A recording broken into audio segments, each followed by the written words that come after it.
As we move into the late Baroque period, we have a culmination of the musical factors and elements that have been current over the last 100 years, whether it's the polyphony and word painting from late madrigal Renaissance period to the early popularization of homophony in opera to the drive-in rhythms of Vivaldi and his formulation of concertos and such. We get this all in a refined, more polished nature as we get into the late Baroque period, as we'll see in the works of Bach, Johann Sebastian Bach, and also Handel, George Frederick Handel.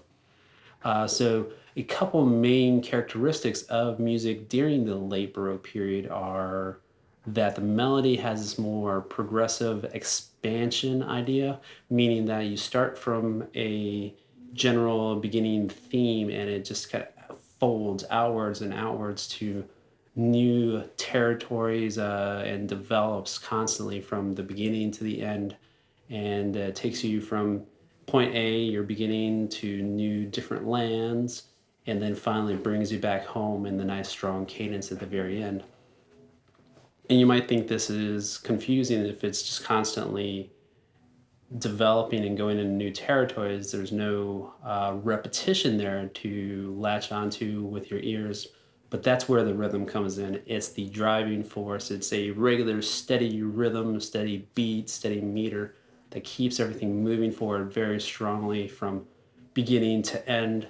Listening to, say, the cello suites from Johann Sebastian Bach, you'll hear, especially in the prelude from Cello Suite 1, it's a constant stream of 16th notes that just perpetual motion of rhythm that just goes until it's done, saying one has to say. And that's part of the Baroque ideal of filling the space, how we see it and use it in music. So in the texture of things during the late Baroque period, especially with Bach and somewhat so in Handel, even though he preferred homophony a little bit more, you're going to hear a nice, strong, rich, polyphonic nature to the works. Again, it's a more polished, refined version of the polyphony, similar to what we heard in Palestrina, but they start creating these rules to kind of work by, just to help them create more music for the listening public as time went on. So let's talk about Bach himself. Johann Sebastian Bach. He was born in 1685 and he lived till 1750. He came from a long lineage of musicians. His whole family, dating back 6 generations, were musicians, and even going forward, his sons and their sons were musicians afterwards. So much so to the point that a synonym for a musician in this time period in Germany was a Bach. And so Bach was expected to, as he did, follow in the family footsteps and just keep the trade of the musician going on and on and on. Many of the musicians during this time period would be like the church organist, and 9 out of 10 of them would be a Bach. So a little bit about Johann Sebastian's background in detail. He started off life showing a nice, strong, prodigal nature towards music. Unfortunately, in the history of his family, they ran into a bit of a tragedy when he was around 10 years old. Both of his parents passed away, so he, instead of learning the trade of music from his father, he ended up learning from his older brother, living with them, working with them in his developmental years. And from his brother, he learned how to play harpsichord, the basics of music. He learned how to play violin. Also stole his brother's scores to study the music in more detail, to get to know the composers that he was playing a little bit more. And in this way, he was basically self-taught in the realm of composition, of writing music. He would study, beg, borrow, steal any score he could to study it, even copy it on new manuscript paper, and figure out how the folks such as Vivaldi or Palestrina wrote the way they did and why they sounded the way they did. And this kind of goes in line with the character of Johann Sebastian. Just as a person, he was a bit of a stubborn man. He resisted authority, had struggles with authority and compromise throughout his life, whether it's his brother teaching him music at an early age, or his bosses down the road where they're limiting what he can compose or what they want him to compose, and he's stretching those boundaries throughout. And in this way, he's delving into and searching for those limits of his creative ambition to, in a way, boldly go where no man's gone before in a musical realm. So he studied any score he could. He went on and in studying all these scores, he was able to extract and find ways to extract the utmost expression out of each and every musical style and the material that he's writing for and or performing. And in this way too, as a Baroque composer, he was playing for, he was writing for a music hungry public that wanted to hear new music every week, all the time. It had to be new or just it wasn't good, it wasn't cool. So in this way, they created, basically as a composer, they created their compositional rules so to help them be more efficient and put out more music more quickly, uh, as we would see on like an assembly line in a way. They become more of a craftsman in that sense. So going back to his character a little bit as well, his steadfastness towards finding and developing, pushing the boundaries of music, he was more apt to be the one to stay at home and write and compose versus, say, somebody like a Vivaldi or even Handel, where they're more apt to go out and perform and relish in the love and fame of a public audience a little bit more. Not that he didn't have trouble performing, he loved performing, but he wasn't going out there touring the world, touring all of Europe to great fame and fortune. In fact, he was really mostly only known in Germany, around Germany, during his time. He wasn't very popular outside of Germany versus, say, somebody like Handel, who lived during the very same time period, was well regarded and famous throughout the land at that time. So when looking at his music, uh, Bach was a steadfast Lutheran. The majority of his works, the strongest parts of his work, are all focused on church music, sacred music for the Lutheran Church. And as part of the Baroque period, he was very strongly focused on adhering to the doctrine of the affections, which I mentioned before, where specific musical gestures or keys are meant to evoke a very specific feeling or symbolize an idea very strongly, where each gesture in the music had a specific thought to it. For example, as he was writing some of his sacred works, when he would talk about the cross or Christ, he'd have voices crossing where a higher voice would dip lower and a lower voice would dip higher. So they'd create this kind of a literal cross in their music. Even working with the idea of numerology in a way where during this time the idea of the Holy Trinity was very much so represented by three voices playing or three instruments playing at a specific time. And in some points, he'd even leave out the continuum of the bass line in an attempt to symbolize a lack of faith or foundation in the spiritual realm, as it had to do with the character of the music that he was listening to or that he was performing, composing. So his music, Bach, he wrote for just about everything that was out there. He wrote for all the instruments. He wrote for orchestra, small groups, solo instruments. Harpsichord, violin, cello were very huge and popular at the time, as well as the organ, which Bach himself was very proficient at, as a virtuoso of. He is said to have been able to improvise entire fugues at the organ.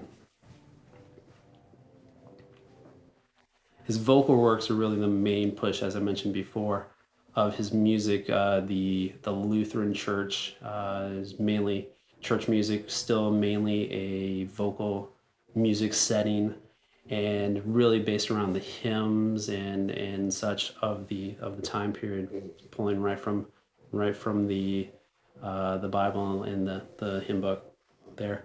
His focus on style throughout time. It changed a little bit as he was studying the different regional styles of Italian opera and concertos, such as Vivaldi, and then he started learning more of the French style and putting that into his works, as well as, of course, his home base of Germany and the dark, rich texture of the church music there. Most of his music very polyphonic. He was a master of the polyphonic style, especially strong independent counterpoint based on the harmonic motion of the chords that were given to us as part of the continuo, the bass line moving throughout the music. And in doing this, he was able to create a strong mood or melody that was elaborated upon and just kept moving throughout the entire piece there. As I mentioned before, he was a master of polyphony. Some might say he's the last great master of polyphony. During this time period, again, going back to the popularity of opera and say this, the solo concerto style that was popular, that was becoming even more and more popular. The cool hip kids of the day said that he was the more conservative. He was writing basically a dead language, as how he was thought in popular circles, as the old conservative begrudgingly carrying on an old language that for everybody else moving on into this more homophonic nature was not necessary. But as we see hundreds of years later, there's brilliance in the way that he moved his voices around and created an independence yet a unity between them at the same time. Some of the main forms that he's really well known for, that he's a prime example of, is a writing of fugues, a passion in the cantatas, the Lutheran church music services, and then also the chorales, the chorus, the hymns that people would sing during these performances within the church. So let's talk about the fugue itself. It's a very complicated compositional style. Some of us musicians even just refer to it as a procedure, almost like a mathematical formula in music. And what it is a contrapuntal compositional style of the late Baroque for 2 to 5 voices, and that begins with the presentation of a subject, the main theme, and then has that theme, that subject, imitated throughout by modulating freely through different key signatures and appearing in different voices as the piece progresses. But again, finally ending on a strong cadence, back in that home base, so you kind of come full circle all the time. The term fugue itself means flight, so you can think of that beginning voice presenting our theme, and then it flies off into this new free counterpoint and lets the other voices pick up and take that melody, and in turn each of them fly off into their own new ideas, which creates this very ornate and somewhat complicated journey of the theme. It's kind of like, I always think of it as playing Where's Waldo in music with the theme. You got to hear it and then say, okay, where did that go? There's my main theme. There's my main idea, and then find out where it went. So in discussing the fugue, we have a couple big parts that we want to discuss and get to know. So you can find that theme and keep up with it and get a grasp of and an understanding of what's happening musically. It's a very dense compositional counterpoint going on here. So we have two big main parts of a fugue. We have the exposition, and then we have our episodes. The exposition is where we expose the audience to our main themes. And in the very first one, all the voices included in the fugue get to sing this theme in its entirety. And then it's passed along into the other voices while the original voices go off into their own, they fly off into their own new ideas, the counterpoint to that original point, the original subject theme of the piece. So within the exposition of a fugue, three main parts within that we want to discuss and be able to identify. You have first the subject, and that's our main theme of the fugue. It starts in our original key, and then it modulates in different keys to help develop the story, the run around of the music all the way. Then you have the answer, which is a second voice that's played against that initial theme. And more importantly, against that subject, you have the counter subject, the counterpoint against the original melodic idea. And this counter subject is a regular kind of secondary melody that keeps coming up throughout the rest of the piece as it transforms and moves between the different voices within the entirety of a fugue in the expositions, and then so forth. That actually transitions into the next really big section of a fugue. So first off, you have that exposition where you get to know all the pieces and themes of the fugue. Then we have our episodes, which are the transitional material between these expositions. So within a fugue, you'll have maybe 4 or 5 different expositions in different keys, and connecting those is what we call our episodes. And these are spots of free counterpoint where the voices are allowed to fly off into their own new material and presentations of the original ideas as they see fit, as long as it fits with the harmonic structure that has originally been written for us.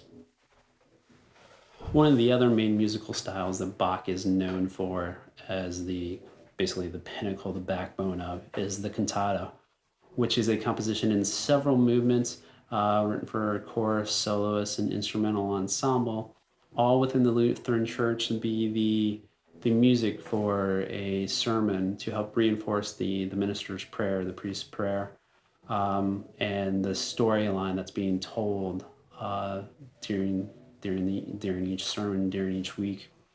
The term cantata itself means to sing, and so there's plenty of that, whether it's just a soloist, maybe the preacher himself, the choir, the church choir, and then also the congregation is involved, very much involved in the whole performance of it. And very similar to opera, you have all the same parts and types of songs. You have your choruses, everybody's singing. You have your arias, the big expressive, emotive songs. You have recitatives, the storyline pushing forward type songs that are kind of half spoken, half sung. So in that way, it's very closely related to opera. It's just in the form of focused on a religious service and used in a religious service versus just sheer entertainment. Bach, across his career, has written over 300 of these. Many of them during his Leipzig years, where he was the musical director there.